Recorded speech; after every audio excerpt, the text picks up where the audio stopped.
Olá, sejam muito bem-vindos. Esse é o Cozinha Profissional TV, o seu programa semanal aqui pela UTV, para falar sobre assuntos ligados ao setor de alimentação fora do lar, né? Hoje é dia 29 de julho, meu relógio marca 1h10 aqui, 13 horas e 10 minutos. Queria apresentar aqui, como vocês já estão acostumados, a Juliana, à minha esquerda, que está acompanhando sempre aqui as redes sociais para vocês participarem do nosso programa. Juliana? Boa tarde, Thiago. Boa tarde a todos. Quero deixar mais uma vez aqui os nossos contatos. O Twitter é @cpfoodservice. O nosso Facebook é /revista Cozinha Profissional. O nosso e-mail redacal@cozinhaprofissional.com.br. E lembrando que eu também estou no chat da UTV, logado com o nome do Thiago, que vocês podem mandar seu comentário, sua sugestão. Eu estou aqui para responder, para receber. E é isso aí. Perfeito, Juliana. Então fica aberto todos esses canais para vocês falarem com a gente durante o programa. O assunto de hoje, até comentava aqui com a nossa entrevistada, que sempre é muito procurado pelos nossos leitores. Antes de apresentar ela, só queria avisar vocês que o nosso vídeo sobre o nosso projeto, né, da revista Cozinha Profissional durante a FISPAL 2013, o Restaurante Cozinha Profissional, já está no site. Então quem quiser ver como é que foi esse projeto, a cobertura, a gente tem depoimento de quem participou, de quem visitou. Só para a gente relembrar aqui, foi um espaço que a gente montou, a Cozinha Profissional montou um restaurante dentro da FISPAL para receber os leitores, receber os visitantes da feira em visitas monitoradas por consultores, né? Foi bem interessante, o resultado que a gente teve foi exatamente o que a gente procurava. Então, pôr conteúdo, né, em feiras, inclusive o pessoal da BTS reconheceu isso também. A gente agradece a todos os parceiros, a gente agradece a todo mundo que visitou e confiram lá o vídeo no nosso site. Bom, voltando aqui para o nosso tema de hoje, a gente vai falar sobre vinhos, né? Como eu falei, é um tema que vocês sempre procuram, sempre se interessam bastante, seja pela internet, seja pela nossa revista impressa, enfim. E para falar sobre esse assunto, um profissional ótima, reconhecida no mercado, a Juliana Ferreira, que é sommelier, né? Bom, Juliana? Tudo bem? E, Juliana, primeiro eu queria... Juliana, né? Perdão, desculpa até a pronúncia. Primeiro, a gente queria entender um pouco de como você entrou nesse setor. Você trabalhou com alimentação, de trabalhar com vinhos, foi direto pro vinho? Então, eu trabalho assim, primeiro, boa tarde, né? Eu falo sempre bom dia, gente, que eu não almoço. Eu falo, gente, bom dia, meio-dia, 1h. Não, boa tarde. Eu trabalho na área, em restaurantes, aproximadamente 14, 15 anos. Trabalhei muitos anos em restaurante, na parte de alimentação, na parte de salão. Depois de um tempo, bem, eu tinha duas opções, né? Ou eu ia para a cozinha, ser chefe, ou ser sommelier. Eu optei por ser sommelier. Então, eu sou sommelier há aproximadamente uns 13 anos. Perfeito. E você tinha um gosto pessoal pelo produto? Isso te levou a essa profissionalização?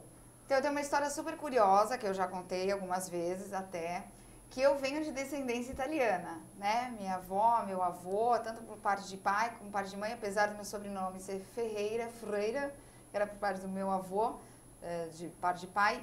Então, eles consumiam muito vinho. A minha família sempre consumiu vinho. Mas o vinho que eles consumiam é aquele garrafão de São Roque, lembra? Nós tínhamos um sítio em São Roque e tal. Então, eles tinham uma cultura de também dar vinho para criança. Olha que horror, gente, falando isso na televisão. Mas eles misturavam, porque é muito, muito comum na Itália, você vê, ou na Europa.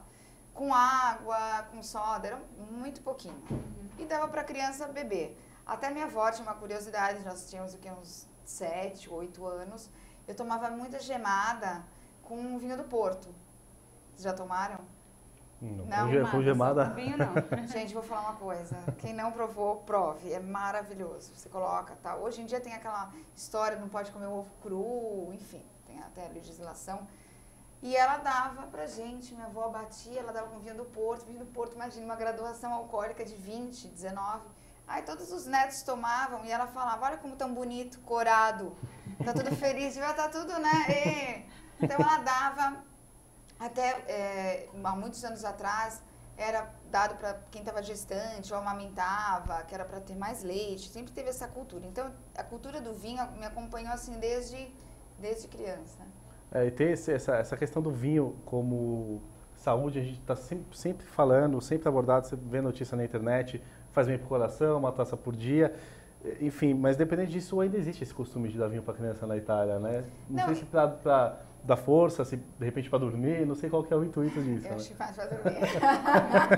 Eu acho que no fundo ela ficava com 5, 6 netos e depois todo mundo dormia. Mas é um pouquinho, né, na bebida, não era quase nada que ela batia. Mas tanto na Itália como na Europa, o vinho não é considerado bebida alcoólica, e sim alimento. Passaram por muitas guerras, o vinho sempre foi considerado alimento, porque o pão e o vinho aquecia, sustentava, então tem essa cultura, coisa que no Brasil não tem. Exato. O brasileiro não tem a cultura do vinho, né? Ele não tem essa cultura de beber. E benefícios à saúde, já foi comprovado que o vinho tinto tem vários benefícios à saúde. Mas devo lembrar que são 2 taças no almoço e no jantar, aproximadamente 120 ml. Que é uma tacinha no almoço e uma no jantar. E tem outra bem interessante, não adianta assim, a semana inteira eu não bebia, chegou no sábado eu tomei 2 garrafas, não existe estoque, né? Aí fiz um estoque, não. Você tem que beber uma tacinha no almoço e uma no jantar, ou uma no jantar, conforme for, mas o vinho tinto tem bastante benefícios à saúde. Coração, pressão, muito bom. Não pode ter essa compensação. Você falou isso, eu até lembrei de uma conversa que eu tive recentemente com amigos, enfim, sobre fazer regime, né, que você não pode acumular. Então, não vou comer o pão hoje, porque o pão de hoje eu jogo para amanhã, não. Você tem que fazer no dia certo, né? E, Juliana, como é que foi a questão, você entender, a gente sabe que no Brasil tem uma dificuldade de entender o trabalho do sommelier, né? Muitos restaurantes não entendem por que tem um sommelier. É muito importante, mas muita gente não entende. Quando você decidiu entrar, você falou, vou ser sommelier. Qual que era a base que você tinha sobre o que você iria fazer nessa profissão? Então, quando decidi, não, vou trabalhar com vinho, vou ser sommelier. Tinham pouquíssimas mulheres, né? Há muitos anos, mas poucas mesmo. E eu tenho um grande amigo, um dos sommeliers mais famosos, até posso falar da América Latina, que é o Manuel Beato, que é um dos meus melhores amigos, e ele que foi meu grande incentivador. Ele, e hoje infelizmente não está mais conosco, o jornalista Saul Galvão, que foi o meu maior professor, não poderia ter tido um professor melhor, e ele me incentivou, não, vai, faz o curso. Então tinham pouquíssimas mulheres. O que me atraiu foi que no mundo do vinho, quando você começa a estudar, você adquire muita cultura. Você começa a estudar e você tem que aprender geografia, para aprender solo, clima, história. Cada produtor, cada vinho tem uma história particular. Então você vai para o Velho Mundo. O que é o Velho Mundo? Europa. Eu gosto só vinhos do Velho Mundo. Aí sabe que a pessoa só gosta de vinhos europeus. Tem muita história, vinícolas de 500 anos, 300 anos. Então quando você começa a estudar vinho, você aprende muito sobre gastronomia para fazer harmonização. E num restaurante, hoje em dia, o papel do sommelier, eu dou aula na ABS, sou diretora da Associação Brasileira de Sommeliers também, dou aula de serviço. E eu passo isso para os meus alunos, que o papel do sommelier no restaurante é muito importante. Hoje o sommelier é até tido como marketing, tem prêmios da Veja, da Prazeres da Mesa, dentre outras revistas que premiam o sommelier. Então, agrega muito valor, tanto na parte de harmonização, como é bacana você ter na casa, pedir o prato, você chama o sommelier, ele pode te indicar o melhor vinho, isso agrega bastante valor. Mas eu também fiz uma pesquisa que as pessoas não solicitavam tanto um sommelier como deveriam. E aí eu fui entender o porquê, né, que eu dou aula para eles. Às vezes as pessoas se sentem um pouco constrangidas de pedir, ou com medo, das vezes, apreensivas para sugerir um vinho mais caro. Então eu sempre falo, o melhor sommelier não é aquele que vende o vinho mais caro, é aquele que vende o vinho conforme for o cliente, mas que faz daquele vinho, não importa se custou 20, 30 mil, o melhor vinho do mundo. Mas você acha que também não é uma questão cultural, assim? Porque o brasileiro em si, ele não tem uma cultura do vinho, talvez ele não se importa tanto. Fala, pra que eu vou precisar chamar um sommelier pra... Eu posso pedir qualquer vinho, ele ainda não tem essa mente de harmonização dos pratos, dessa cultura que um vinho cabe melhor com um determinado tipo de alimento. Será que também não é por isso? Também, é bem importante. O brasileiro está engatinhando ainda para o consumo do vinho no Brasil. Então ele não vê a importância tanto do vinho e às vezes perde um pouco, se perde na harmonização ou até mesmo no valor. Tem pessoas, não vou gastar tanto num vinho, mas eu prefiro pegar um outro prato. Tem ainda isso, mas está melhorando muito. Hoje tem bastante procura de sommelier. Os restaurantes solicitam muito para contratar porque é um plus que você tem no seu estabelecimento. Mas ainda o vinho, ele está caminhando, a cultura do vinho está caminhando. As pessoas ainda não consomem tanto como gostaria de consumir. Nosso vizinho, eu morei 1 ano na Argentina, em Buenos Aires, trabalhando como sommelier. E lá eles têm a cultura do vinho, né, totalmente diferente, porque eles também produzem. Então, se você for pensar num país que é grande produtor, vamos dizer, grande produtor de vinho, tem um consumo maior. O Brasil ainda não produz tanto vinho, isso também dificulta na cultura. Eu acredito que essa questão do consumo em restaurante, você até comentou, o Manuel Beato tem um trabalho ótimo, a gente sempre acompanha o trabalho dele também, acho que nesse sentido ele também é uma referência, mas a questão do atendimento, a gente até entrevistou o Thiago Locatelli recentemente. Um grande amigo meu. Isso, entrevistamos ele e ele comentava sobre essa coisa do sommelier ter que ter aquela postura não de superior quando ele aborda o cliente, né? Não aquela postura de sou um entendedor e vou te ensinar, sou, né, teoricamente melhor que você.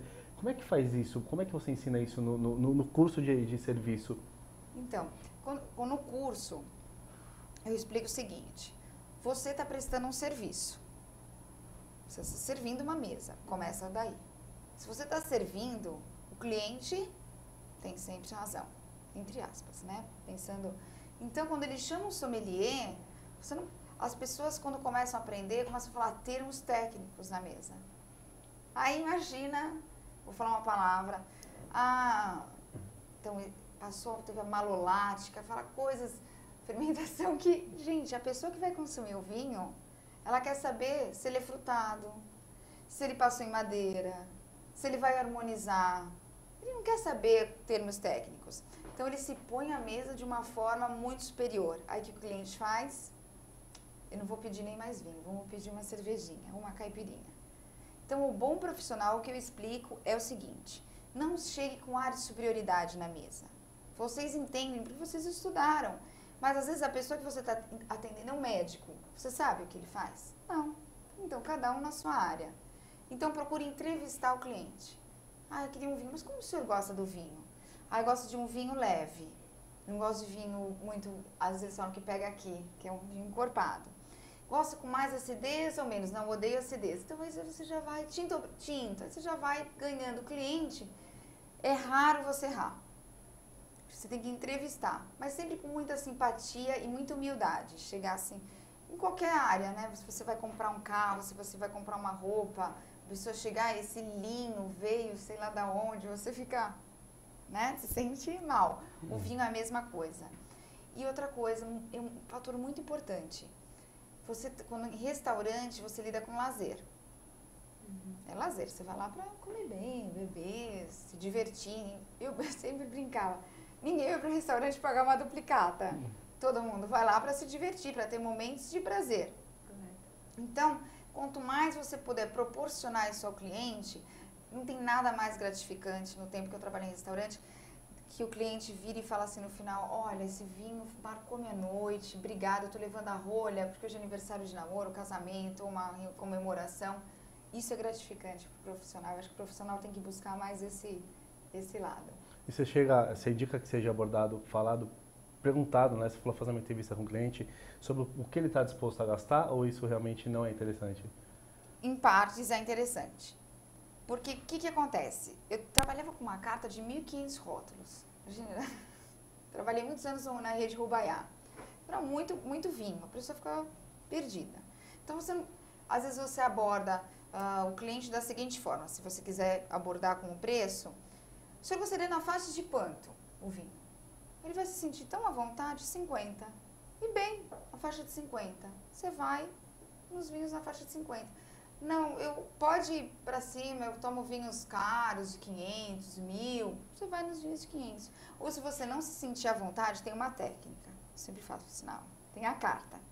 Aí ele pediu, vou falar um vinho que todo mundo conhece, Malbec. Aí ele pediu um Malbec, você faz o seguinte, você vai no de 30. Então eu tenho esse Malbec que é bem leve, não tem madeira. Tenho esse aqui que é um pouquinho mais encorpado, de 50. E esse aqui de 150. Só um exemplo. Então a pessoa se sente à vontade. Se ela pediu de 30, ela está super à vontade. Não, eu quero mais leve esse aqui. Isso já é uma técnica para você saber mais ou menos o perfil do cliente e o que ele também está disposto a gastar. Uma ótima dica. Ainda só para a gente finalizar essa questão do atendimento, né? Que é uma dúvida que eu sempre coloco para quem trabalha com vinho. Aquela questão do ritual do vinho, de pôr na taça, fazer a prova, né? Checar a quantidade de álcool, enfim, de produção alcoólica. Isso atrapalha, de certa forma, tem gente que deixa de beber por causa disso, ou então você não necessariamente precisa realizar todo esse ritual. Do sommelier degustar? Não, do cliente degustar mesmo, quando é oferecido para o cliente. Não, isso é no serviço, o sommelier degusta também. Porque eu encaro da seguinte forma, o chefe degusta o prato, antes de sair da cozinha, o molho, na hora do pré-preparo, ele vai degustando, para ter certeza que o prato vai chegar impecável na mesa. O vinho, o sommelier também degusta, mas tem alguns estabelecimentos que proíbem o sommelier de degustar. Acho que não, porque vai beber, vai ficar, enfim, alcoolizado. Tem alguns estabelecimentos que não permitem, mas o correto no serviço é o sommelier degustar antes do cliente. No caso do Rubaiá, vendia, outros restaurantes que eu trabalhei, vai 200 garrafas, não dá para você degustar, você sai de lá, né? Enfim. Então, se eu tivesse alguma dúvida, eu degustava. Mas você leva o vinho ao cliente, apresenta o rótulo, ele vai falar, ok, foi esse que eu pedi, abre a garrafa e o vinho é degustado pela pessoa que pediu o vinho, independente se for homem ou mulher. Isso é bem importante falar. Porque às vezes a pessoa acha que quem degusta o vinho? Quem pediu. Se tiver uma mesa de 15 homens, 15 mulheres, uma mulher pediu o vinho, é ela que vai provar. Então, não é eu não gosto dessa palavra obrigação, mas um serviço correto tem que degustar. Coloca mais ou menos essa quantidade aqui de vinho. Um dedinho, 2. A pessoa degusta, deu ok, você continua servindo a mesa. Isso, de certa forma, impacta na qualidade do produto que está sendo servido, né? E na qualidade também do serviço, ao invés de já logo servir, e vinho em taça também. Isso é bem importante. Para quem pede vinho em taça em restaurante, o sommelier, o garçom, o maître, ele leva a garrafa para a pessoa ver e ela também degusta. Vinho em taça também. Perfeito. Vou voltar um pouquinho aqui para a questão do mercado, Juliana. Estou até errando de novo, Juliana. Né? Não, mas todo mundo me chama de Ju. Voltando para o mercado, se a gente for falar, está crescendo realmente esse interesse, acredito que até nos cursos que você ministra, você percebe isso, de profissionais que querem trabalhar com isso, né? O que você indica, além de fazer curso, o que você indica? Ou no curso que você comanda ali, tem bastante parte prática, como é que funciona a formação do sommelier hoje em dia? Que é diferente da sua, né, provavelmente. Eu me formei na BS.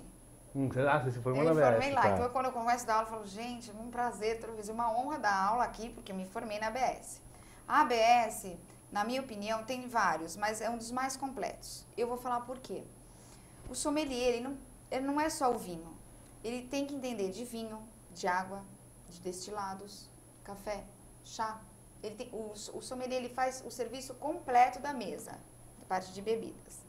Então, na ABS, são os poucos lugares que você tem um módulo de serviço que engloba bar, engloba destilado, charutos, café, chá.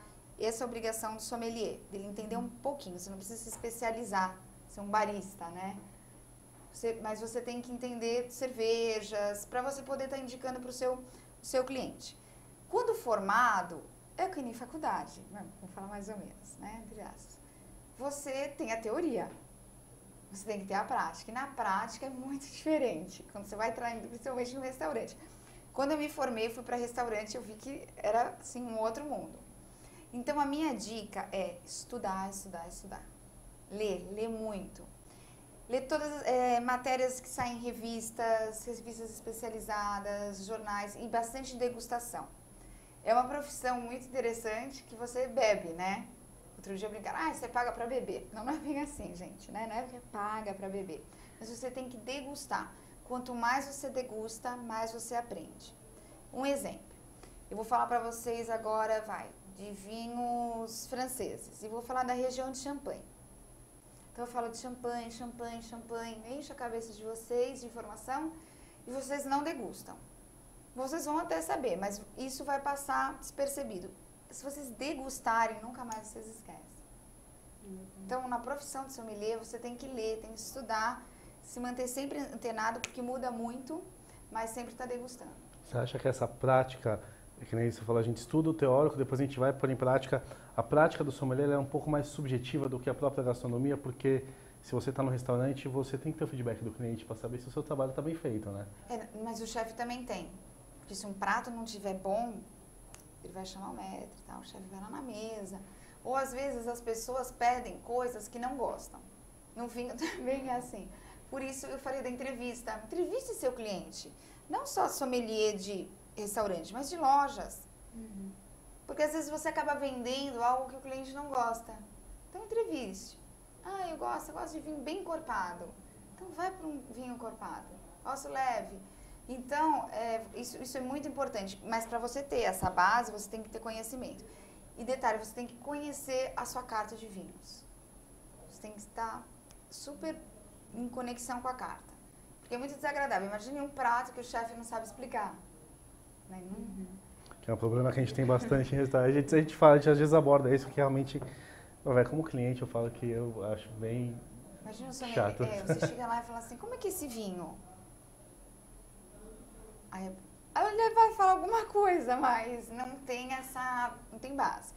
E outra dica que eu sempre dou para os meus alunos, vocês têm que ter firmeza. Não pode titubear na hora de falar. Que o cliente vai falar, olha, ele não sabe. Então, tem que ter sempre um bom conhecimento do produto que você está trabalhando.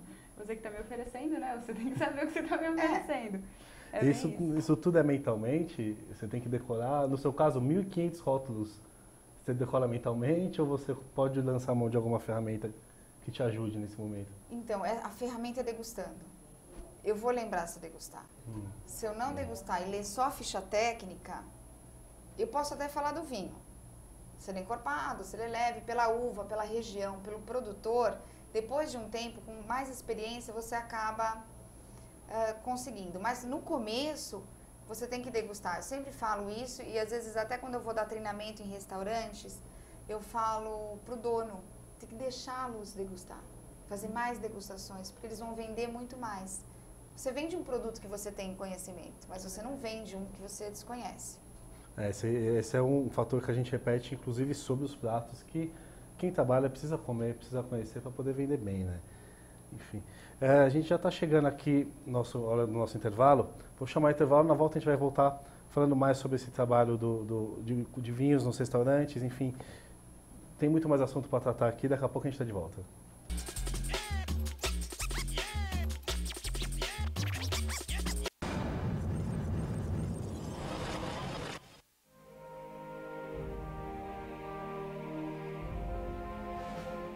O vôlei feminino no Brasil e o vôlei de uma forma geral é um ativo brasileiro, é um motivo de orgulho para o Brasil. Superação, a união, acreditar. A força do grupo, todos dependem de todos. Toda ação é uma interação. Esse time começou em 1997, no Paraná, numa associação com o Bernardo. A Unilever, na realidade, ela não entrou, ela construiu comigo isso aqui.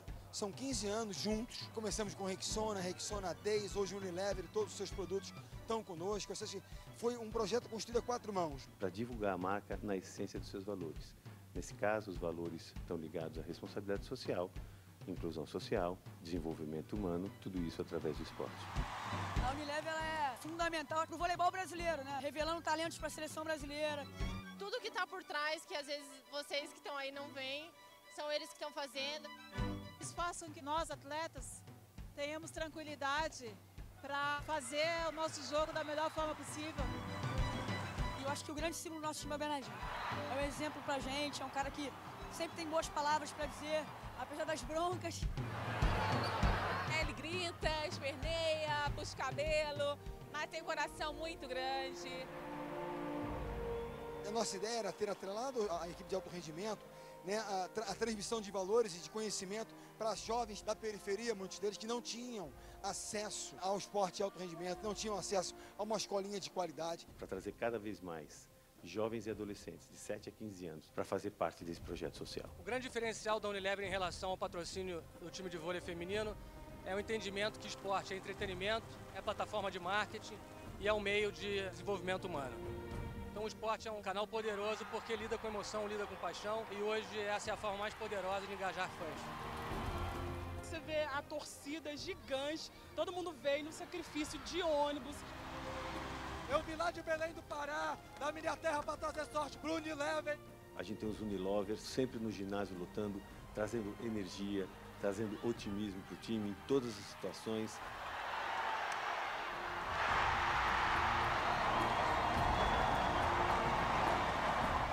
Participar da história do desenvolvimento do vôlei no Brasil, para a gente é um motivo de grande orgulho.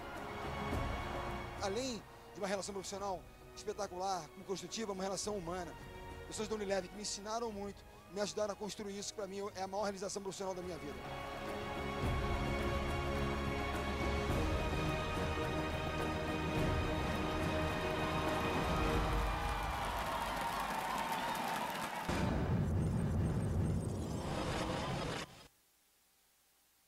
Xixi no banho! Queremos que todos façam!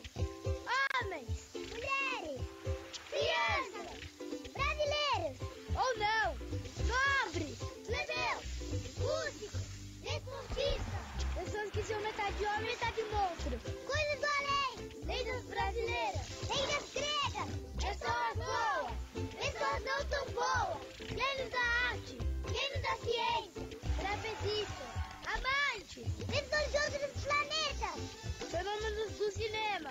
Enfim, se você vai xixi, tá convidado.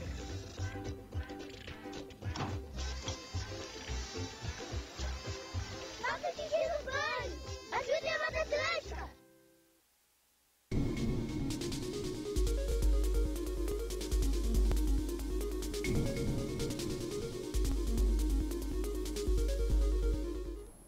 Voltando aqui com Cozinha Profissional TV, com a sommelier Giuliana Ferreira, agora eu acertei. Giuliana, vamos só retomar um pouco do trabalho do sommelier no restaurante, né? Você acha que tem muito dono de restaurante que interpreta o sommelier só como aquela pessoa que vai sugerir a harmonização, sugerir vinho, quando na verdade não é somente isso, né? Ainda existe essa noção? Não, hoje já melhorou bastante. Deve existir ainda um pouco, mas hoje o sommelier, ele agrega muito valor ao restaurante. Então hoje os donos, eles estão tendo uma outra consciência do que é um sommelier, da importância do sommelier no salão, que agrega valor, o consumo no restaurante, o ticket médio por pessoa aumenta bastante com o vinho e facilita muito. Eu sempre falo na hora de serviço, o que vocês preferem? Às vezes vende aquele monte de caipirinha, uma mesa de 15 pessoas, vocês vão e voltam milhões de vezes no bar. Ou vender uma garrafa de vinho, que vai agregar muito mais valor, vai ter uma harmonização. Então é bem diferente, né? Mas o brasileiro ainda é cervejeiro, gosta de caipirinha, ainda tem essa... Juliana, eu queria que você falasse assim, apontasse, né, os principais desafios do trabalho do sommelier, ainda falando do trabalho dele, quais as maiores dificuldades que ele encontra? No salão? No salão. No salão e restaurante, é que lidar com o público não é fácil. Não é fácil lidar com o público. Você tem que gostar. Primeiro, você tem que gostar de lidar com o público. Segundo, quem trabalha em restaurante pode entrevistar chefes ou sommeliers, barmans. Quem trabalha em restaurante é uma dedicação 1000%. Você trabalha de final de semana, de feriado, dia das mães, dia dos pais. Você não tem... Então, é muita dedicação. Então, isso já é um desafio. Você ter 2 horários, às vezes um horário só, você trabalha com uma folga, já é complicado, então você tem que amar muito a profissão. E o outro desafio é porque muito rótulo tem. Você fazer uma carta de vinhos, escolher os melhores, harmonizar. O ideal é o sommelier ter uma ligação bacana com o chefe. O chefe, vou mudar o cardápio, vou mudar o menu de verão. Senta com o sommelier, o que a gente pode fazer? Vamos mudar a carta também, carta de verão. Colocar vinhos mais jovens, leves, vinhos frescos. Vamos fazer uma carta de vinhos brancos, que ainda o brasileiro tem uma resistência com vinho branco, né? Bastante. Eu dou aula no Brasil inteiro. todo o Brasil. E quanto mais eu vou para o Norte e Nordeste, sempre que eu vou dar aula lá, falam, não vou embora, aqui faz calor, tem praia, eu brinco. Eles consomem muito mais vinhos tintos. Então, o vinho branco, que é mais para temperatura mais quente, ainda o brasileiro gosta bastante de vinho tinto. Então, são vários desafios que o sommelier encontra no decorrer do trabalho. De frente ao cliente, por exemplo, se ele pedir um prato que pede ali uma harmonização com o vinho branco e ele insiste no tinto, qual que é a solução para esse impasse? Tinto. Não, sabe por quê? Eu vou explicar. Qual o melhor vinho do mundo? Aquele que você mais gosta. Aprendi isso com o Otávio Piva, que é o proprietário da Espante. Qual vinho que você mais gosta? Né? O melhor vinho do mundo. O que você mais gosta? Então, eu tive casos que a pessoa pediu um linguado. O linguado é um dos peixes mais leves, porque ele é sempre grelhado, ele é sempre feito de uma forma também com azeite. E a pessoa, não, eu quero um Cabernet Sauvignon. Essa uva, Cabernet Sauvignon, é a rainha das uvas tintas, considerada, né, uma das rainhas das uvas tintas. E ele é vinhos geralmente mais encorpados, mais tânicos, né? É uma característica da uva. Então, não ia harmonizar com linguado. Mas aí o cliente fala assim, eu quero um Cabernet Sauvignon, combina, né? Mas ele já está afirmando, entendeu? Aí a questão do profissional falar, sim senhor, combina. Mas vamos pedir um Cabernet mais leve? Porque é um peixe muito leve. Você vai ver que é um peixe delicado, leve, e a Cabernet Sauvignon é um pouquinho mais encorpada.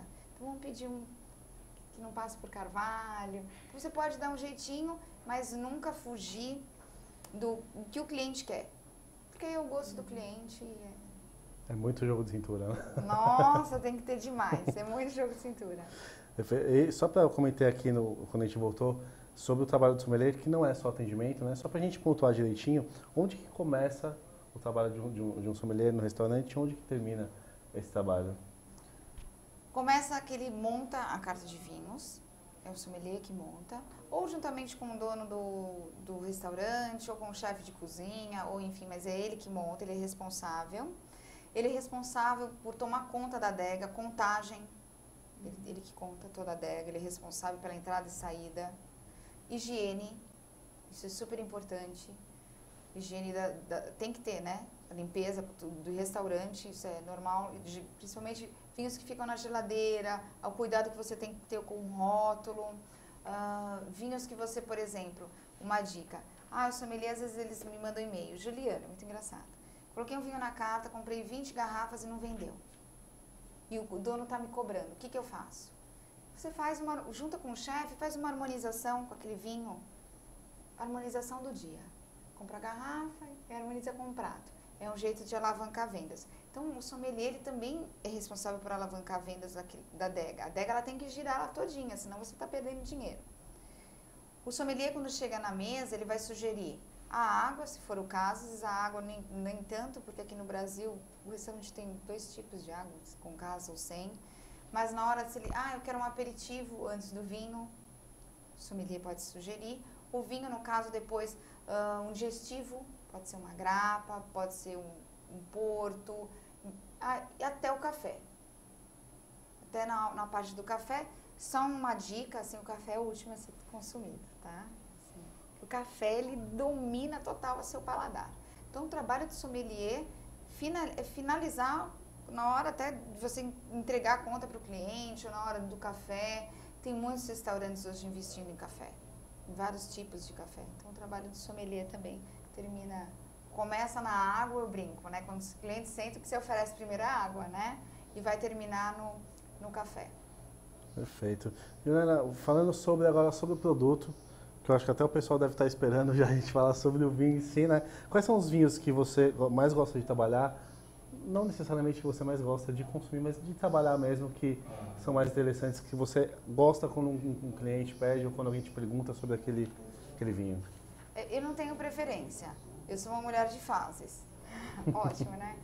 E por quê? Os 3, vezes, assim, falando teste azul. França, teste azul, alô 2, 3. Eu gosto de explorar regiões bem diferentes. Eu fiz um trabalho agora muito interessante. Microfone azul, bastão. Que é uma importadora muito pequenininha de vinhos franceses, só França. Orgânicos e biodinâmicos. O que é um vinho orgânico? É como um alimento. não utiliza nenhum tipo de pesticida, agrotóxico na vinha. E o biodinâmico, eu vou falar bem amplo, é bem complexo, tá? É acima do orgânico. Então, vários produtores não utilizam nenhum maquinário, são animais para arar a terra, são orgânicos e utilizam muitas vezes as fases da lua para vinificar, para colher. Então, o biodinamismo é bem mais extenso, assim, depois eu vou deixar meu e-mail, quem quiser mais informações eu posso passar, senão eu vou ficar aqui o resto do tempo falando do... Então, é uma importadora pequena que tem uvas bem diferentes, do sul da França, ou produtores pequenininhos, diferenciados. Isso é bacana também você estar explorando. Então, não é que eu tenho uma região ou um país, eu tenho uma fase. Então, agora eu fiz um trabalho bem bacana com eles, então eu estou explorando mais esse lado para os brasileiros também. Eu só tomo Chardonnay, Sauvignon Blanc. Ou eu só tomo Malbec, Cabernet Sauvignon. Não, existem outras uvas tão interessantes quanto e que é bem legal divulgar. Falando sobre nacionalidade, tem essa questão, vamos entrar aqui, é importante a gente abordar os vinhos brasileiros. A impressão que eu tenho, na verdade, uma impressão até pessoal, é que existe potencial de produção aqui, vinhos bons, mas ainda não aconteceu efetivamente. Eu não sei qual que é a sua opinião dos vinhos aqui do Brasil mesmo.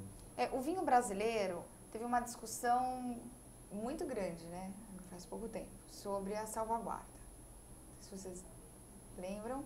Ia criar um novo imposto para os vinhos que vinham de fora, para proteger mais, vamos falar, proteger os vinhos brasileiros. O que acontece com o vinho brasileiro? É caro. É muito caro, eu acho. Por quê? Você vai para a Europa, você toma vinho de 5 euros, 3 euros, 10, vinhos de qualidade. Então, a minha sugestão, minha pretensão, falar isso, era os impostos que são colocados para o vinho brasileiro ter um incentivo do governo. Olha, vamos divulgar como? Vamos deixar o vinho brasileiro num valor mais acessível. Então, por exemplo, você vai no mercado. As pessoas compram vinho no supermercado, eu compro. Todo mundo compra vinho no supermercado. Aí você vai na gôndola, vinho argentino, vinho chileno, brasileiro, mais caro. Aí que a pessoa vai. No vinho chileno, no vinho argentino, que a gente já conhece, tudo, e acaba optando por outro país. Tem vinhos bons? Tem. E principalmente espumante. O Brasil produz espumantes maravilhosos. Mas ainda precisa de mais incentivo, mais divulgação e o governo incentivar da forma de diminuir os impostos cobrados das vinícolas. Porque tem vinícolas muito pequenininhas que não conseguem nem chegar aqui em São Paulo. E produzem vinhos muito bons. Perfeito. Fica a dica para a gente olhar para o mercado nacional também, Juliana. Você ultimamente ministrou cursos sobre vinhos sul-africanos, né? Eu queria perguntar por que está tão em alta esses vinhos sul-africanos. Eu ministrei um curso juntamente com o Jorge Ferreira, que ele é de um grupo que chama-se DGB, um grupo muito grande, são várias vinícolas, e ele trouxe para o Brasil a Boschendal, que é uma vinícola bem diferenciada, interessante, está vindo para o Brasil, está entrando agora no Brasil, uns 2 meses a gente já tem um produto aqui, e eu sou uma amante dos vinhos sul-africanos. Por quê? Os vinhos sul-africanos, eles têm um custo muito bom, eles chegam no Brasil com um custo ótimo e uma qualidade também grande, que isso é muito importante, não é só o custo, né? É baratinho, não. Custo, qualidade excelentes. As uvas são diferenciadas. Todo mundo fala uva emblemática. Vocês já ouviram falar? Não. O que aconteceu? Tem o Velho Mundo, né? O Velho Mundo, tal, Europa. No Novo Mundo, cada país tem uma uva emblemática, que é a uva que se deu melhor na região. Na África do Sul é muito divulgada a Pinotage e a Chenin Blanc. Chenin Blanc branca e a Pinotage é tinta. Mas também são grandes produtores de Syrah. Syrah é uma uva francesa, do sul da França, que se deu super bem na Austrália, umas uvas emblemáticas da Austrália, e na África do Sul. Então, são vinhos que têm bastante fruta, são vinhos bem modernos, os sul-africanos, que têm a cara do brasileiro. O brasileiro tem um gosto para vinho, que é vinhos com bastante fruta, bem elegantes, vinhos mais jovens, mais fáceis de beber, tudo que a África do Sul tem para oferecer. Por isso que eu trouxe esse curso para cá.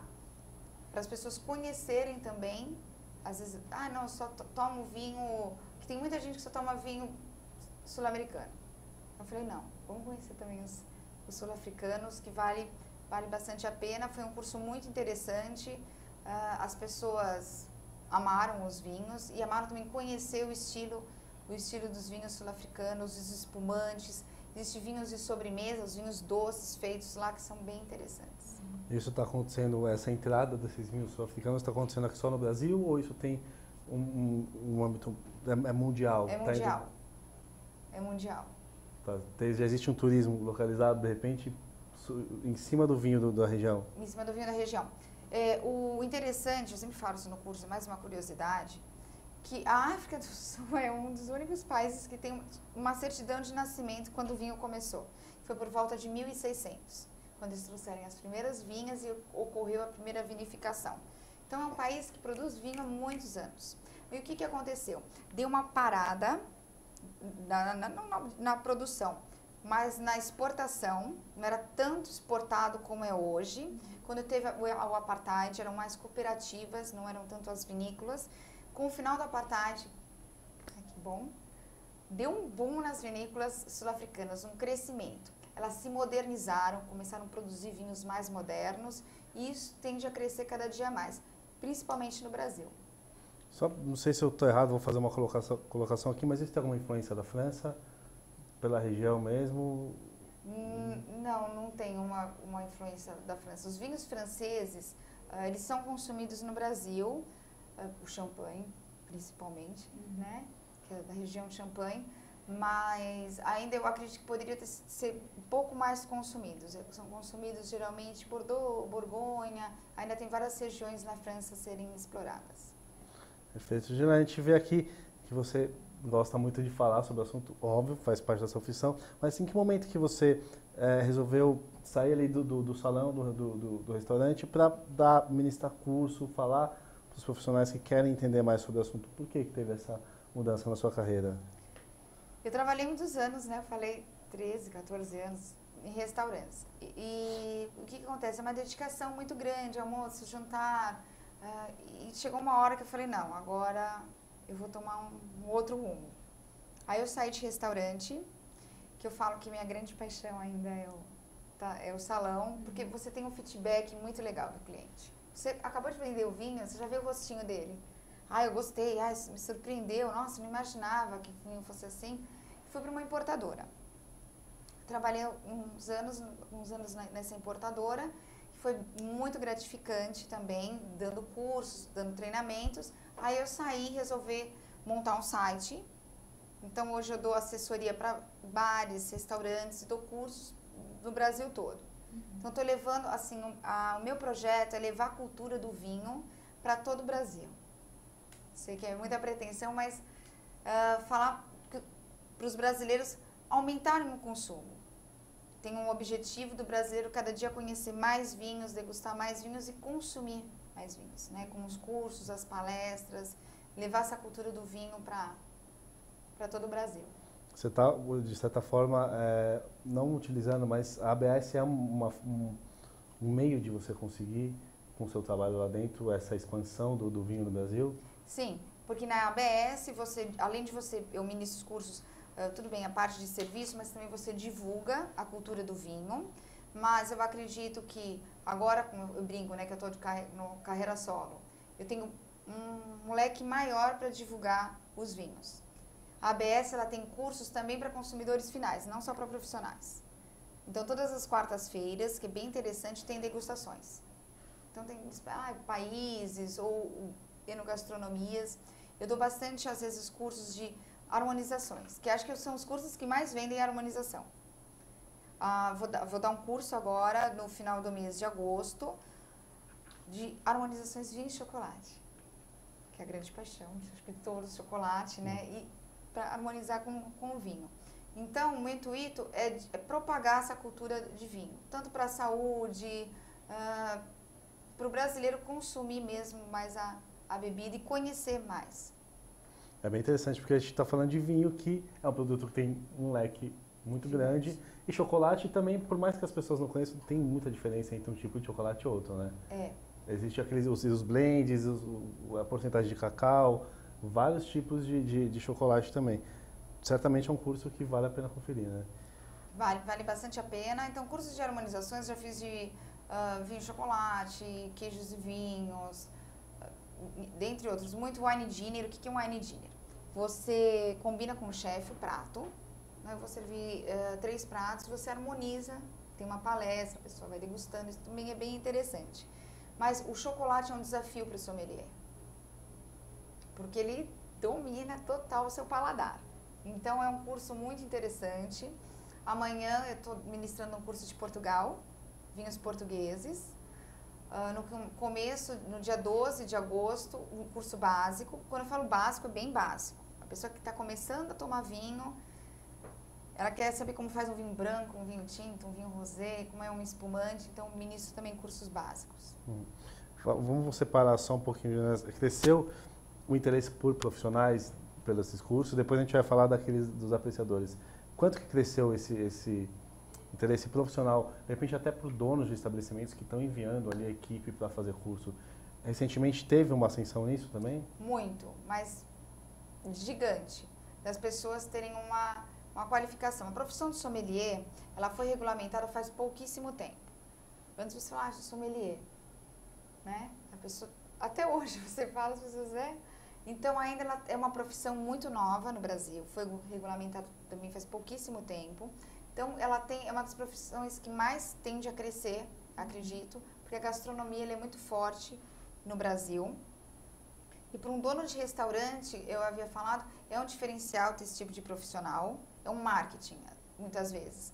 Que você pega os grandes, como o Thiago, né? O Thiago Locatelli, Manuel Beato, a Gabriela Monteleone, todas essas pessoas, dentre milhares, né, de sommeliers, tem um diferencial, ela agrega valor num restaurante. Inclusive, os restaurantes são destacados, esses sommeliers que a Juliana falou, são restaurantes que têm esse destaque exatamente ali para o sommelier, para a parte de vinhos, né? E, Juliana, só para a gente também falar sobre os enófilos, né, que a gente fala, quem gosta da cultura do vinho, quem gosta de tomar vinho. Isso também cresceu? Por que será que cresceu? Cresceu porque o vinho começou a ser muito mais divulgado. As pessoas começaram a consumir mais. As pessoas falam mais de vinho. Você pega na década de 80, ninguém quase falava de vinho, consumia. Um grupo bem menor consumia vinho, mas não era um grupo mais fechado. Primeiro porque era muito difícil você trazer o vinho de fora. Eu sempre falo e brinco com as pessoas, o vinho alemão, lembra aquele vinho alemão, a garrafa azul? Ai, Deus me livre, não tomou já, né? Tomou, achou chique, né? Achava super chique tomar o vinho da garrafa azul, ainda falava. Então, esse vinho da garrafa azul, que hoje ele é tão, tadinho, né? Comentado, ele teve uma grande importância para as pessoas começarem a tomar vinho no Brasil. Foi uma porta de entrada. Hoje em dia, existem várias pessoas ontem mesmo, eu estava conversando com um enófilo, que ele falou que ele é um diretor de uma empresa, mas ele está mudando total a vida dele, que ele começou a dar consultorias, montar adega, hoje ele já tem uma loja de vinhos e que ele está mudando de profissão, pelo amor, pela paixão ao vinho. Então, tem muitas pessoas hoje em dia, porque depois da década de 80, entrou a década de 90, começou a liberar a importação, isso entra bastante produto, vinhos. Então, essa cultura foi crescendo cada dia mais e hoje as pessoas se interessam muito pelo assunto. Já tem muitos enófilos, né? E como dica, vamos ver a sua visão de mercado. Esse apreciador, ele bebe em casa ou ele vai até o restaurante? Ele bebe em casa e ele vai no restaurante, ele compra vinhos, ele viaja, ele pesquisa. É uma pessoa que, muitos dos meus alunos, eles mandam e-mail. Olha, eu vou para a Itália, o que eu devo trazer? Então, é muito bacana. Ou, eu vou fazer um jantar na minha casa, gostaria de uma sugestão para harmonizar. Então, as pessoas que gostam de vinhos enófilos, que eu brinco, quem que é enófilo? O enófilo é o amante do vinho, o apaixonado. Quem é o enólogo? É o que faz o vinho. E o sommelier que faz o serviço do vinho. Então, quem são os enófilos? São todas as pessoas que gostam de vinho. Eu, você, a Juliana, todo mundo que gosta, aprecia a bebida. Perfeito. Está chegando ao final do programa, mas vou abrir aqui espaço para a Juliana. Tem mais alguma pergunta?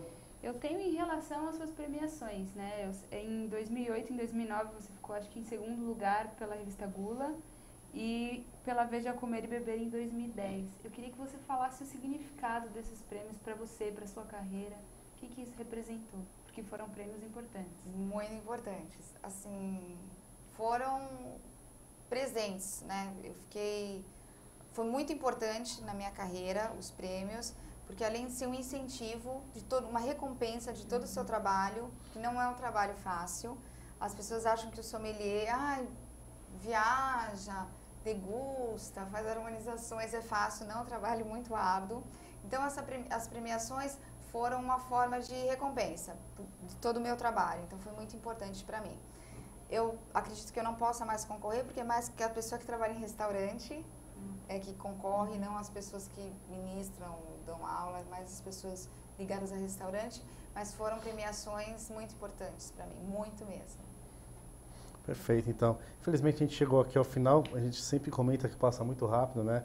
Esse bate-papo que a gente faz aqui no Cozinha Profissional TV. Só que antes de eu fechar aqui, eu queria abrir espaço para a Juliana, passar os seus contatos, a falar sobre esses cursos, o que a gente tem para esses profissionais do setor, para os apaixonados também, o que a ABS, o que você pode oferecer para esse mercado?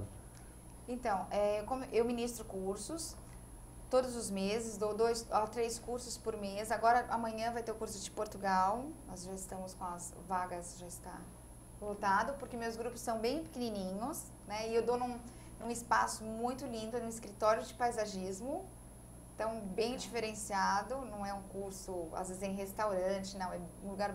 Eu me propus a fazer num lugar diferente, para as pessoas degustarem de uma forma inovadora.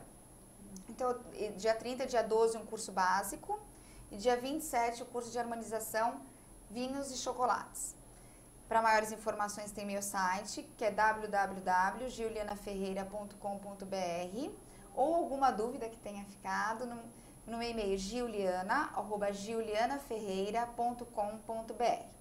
Agora, quem quer ser um profissional, né, da área, quem quer se formar sommelier, a minha dica é a ABS, que é a Associação Brasileira de Sommeliers. Se você clicar, você já vai ter várias informações. Praticamente todos os meses abrem vagas para novas inscrições, tanto para o curso básico como o profissionalizante, que tem aproximadamente 2 anos de duração. Essas são as minhas dicas para consumirem cada vez mais vinho. Vinho faz bem para o coração e faz bem para a alma. Vinho une as pessoas, é muito agradável você abrir uma garrafa de vinho e reunir os amigos. E eu agradeço o espaço, a atenção de vocês.